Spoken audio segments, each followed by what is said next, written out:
Welcome to ShiftWatch. I'm your host, Starbuck. In this episode, Sheila and I had a chance to further our discussions for her audience. And today I was reflecting on interactions I've been having with a few new tribe members showing up and sharing. This is but a few minutes of our session, which she'll make public on her podcast schedule soon. The rate at which others are showing up is remarkable, but not unexpected. Next, here's an update from suspicious observers regarding the sequence of solar activity recorded over the past several days, with a peek at what's lurking on the incoming limb. I've never seen a sunspot group that large coming into an Earth-facing position. And then the EarthMaster updates us on swarms of earthquake activity in the Philippines at nearly 7.0 levels.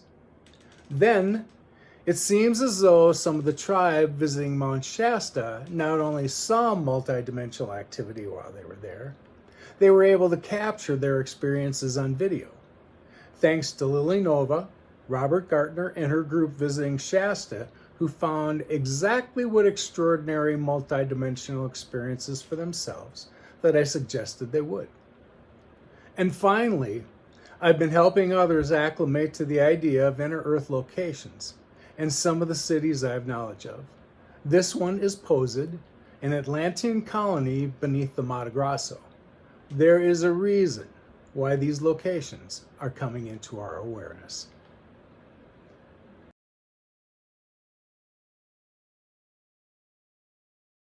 You know, I met with somebody that I've been connected with through these things for a while.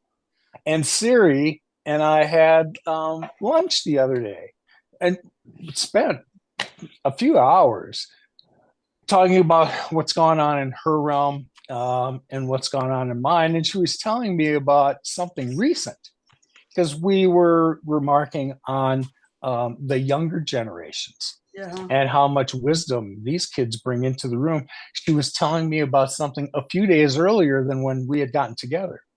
And she was meeting with some friends that are in the area. She's in the Sedona area too. So she's in an area where she knows some of the other people there.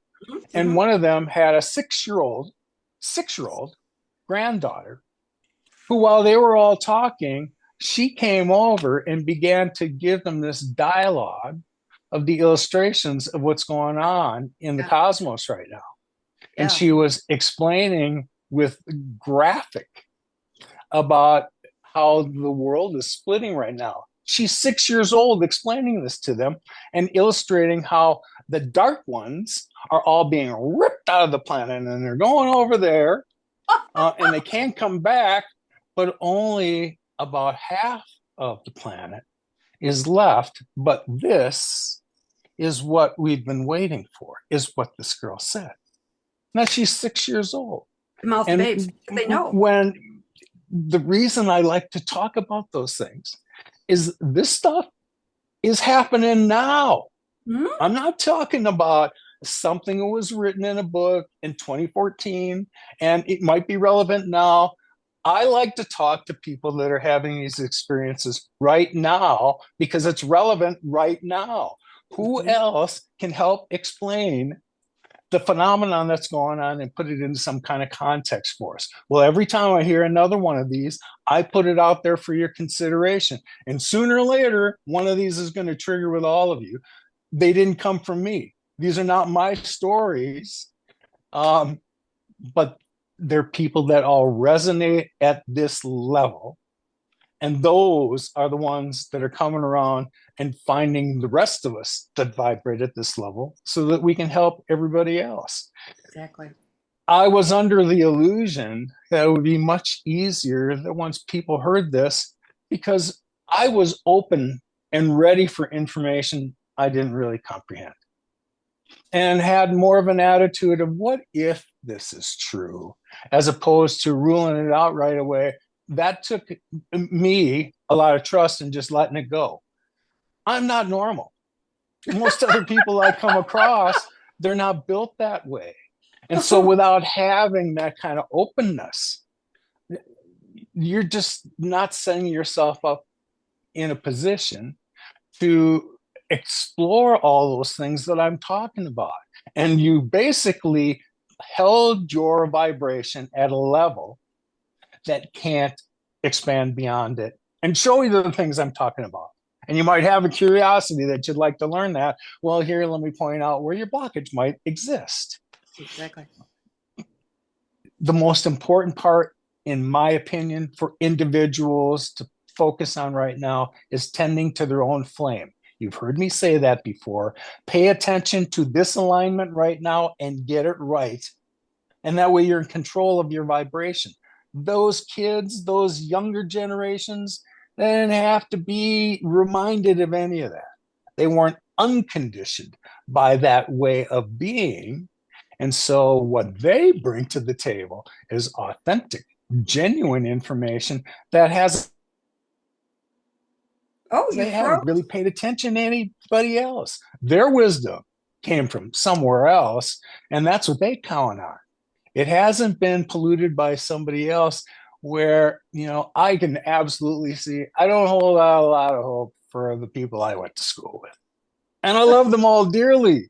And I'm holding their space because they don't get it. That's part of my job.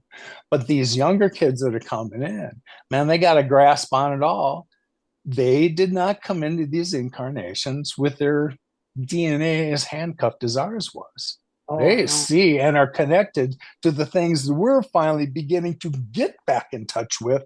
And look at what it took us to get there. These kids, it's just their natural state. What I hear them all the talking is the old stuff, the shadows, and I got to get rid of this and that. It's like, let's get to focus on the dimensional stuff, the orbs and the stuff that you're feeling, not the ghosts and the ones that are trying to take you away and all this other stuff. It's wonderful to be able to talk.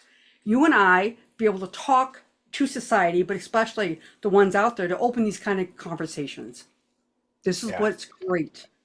Yeah, I am not here to tell people what they should and shouldn't do. So I know that there's a lot of focus being placed on shadow work and all that. Here's what I'm going to leave you with from that perspective. Yeah. And what I was told by my guides at the beginning of the year, that we're done healing. If you people have been in this healing process for a while and you bought the appropriate crystals and you've done the Reiki work and your meditation is what it should be, let me tell you something, guys, the work is done. Exactly. It might not feel like it every day, but that's not because you didn't do the work. That's the world around you. Now, what we're doing right now, after the healing's done, now we're in the transformation period. You're done with acclimation. You have associated yourself with new energies that you didn't really understand before, but now you're used to them. And so now we've reached a part where now this is about acclimation. We're done with learning about these new energies. We're in that field. And so we're getting you used to this level of vibration and this field, this frequency field, because we're going to take you further. So pay attention to these things that are more ethereal and energetic, not physical things that we're still trying to put together. I'm doing my best to associate these things with the human's need to understand them from a physical perspective, because I have the same impulses. Yeah. So I'm trying to do that to make it easier for you to open yourself up to these things that you've never experienced before. Exactly. Because you will. You won't have to listen to Lowell's story about extraordinary multidimensional experiences. I'm trying to help you get yourself to the level where you're going to have your own. That's what I promise.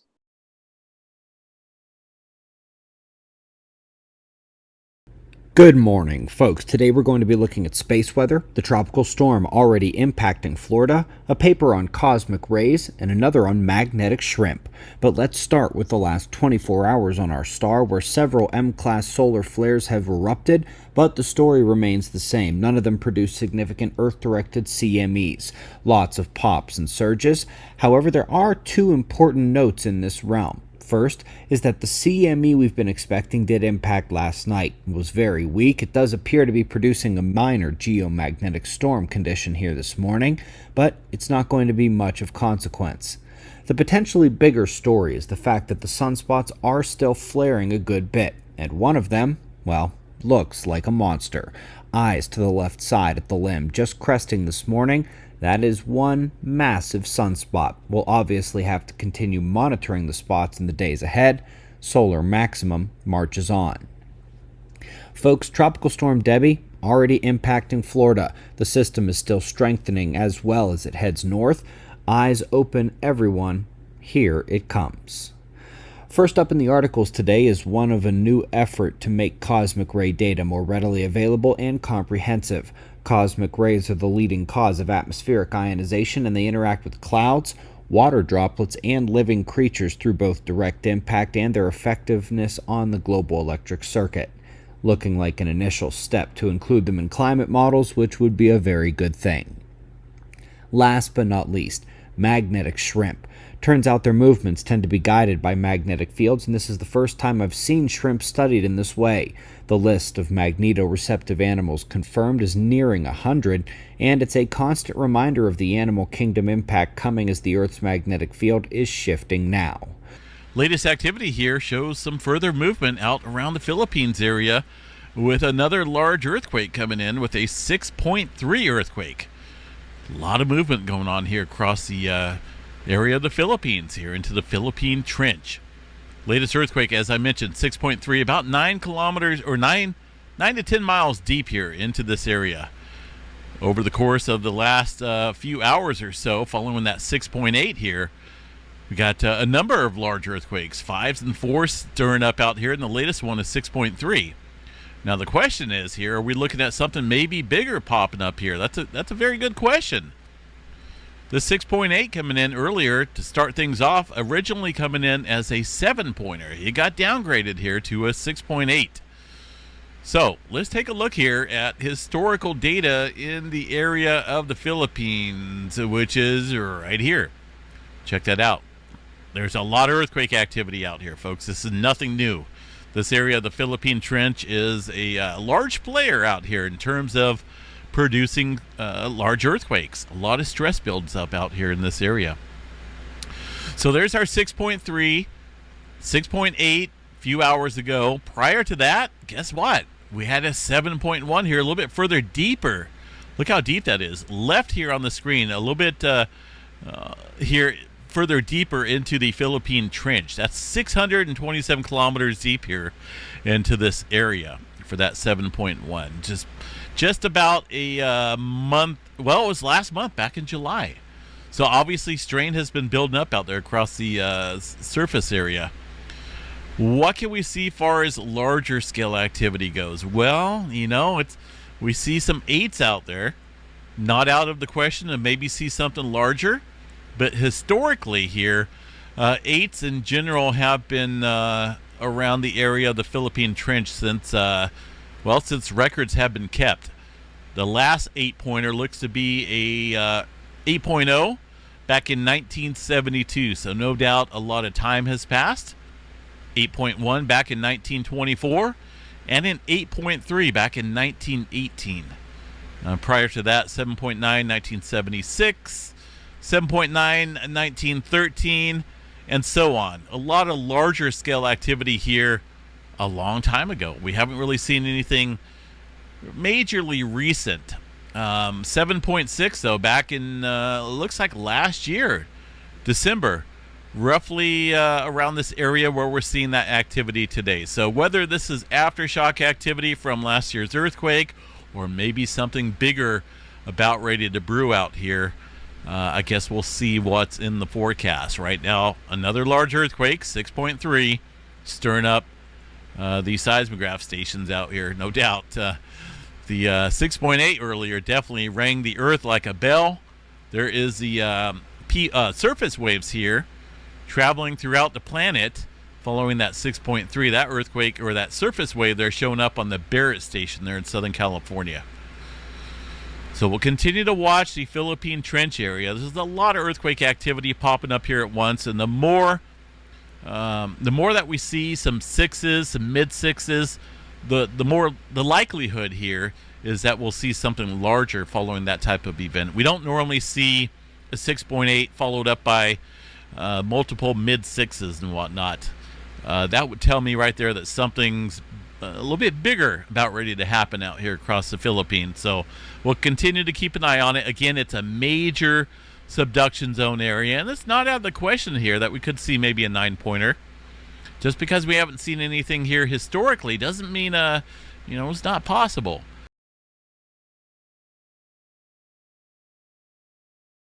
So yeah. We kept seeing them going to. We saw one going to the mountain. Oh my God! Disappeared above the mountain. So cool. That's Oh, it looks like it's heading towards the mountain. Oh, there it went Yep. again. Oh my Disappear. gosh, that's cool. You got it. Yeah.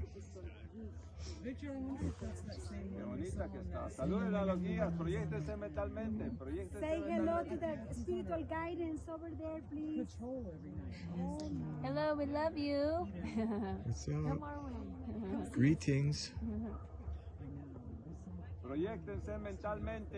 That's an interesting flight pattern, isn't it? You Yeah. see how it's going up and down?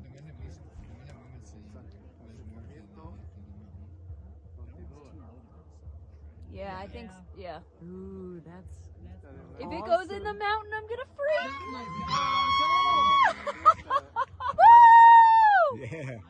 Oh my God.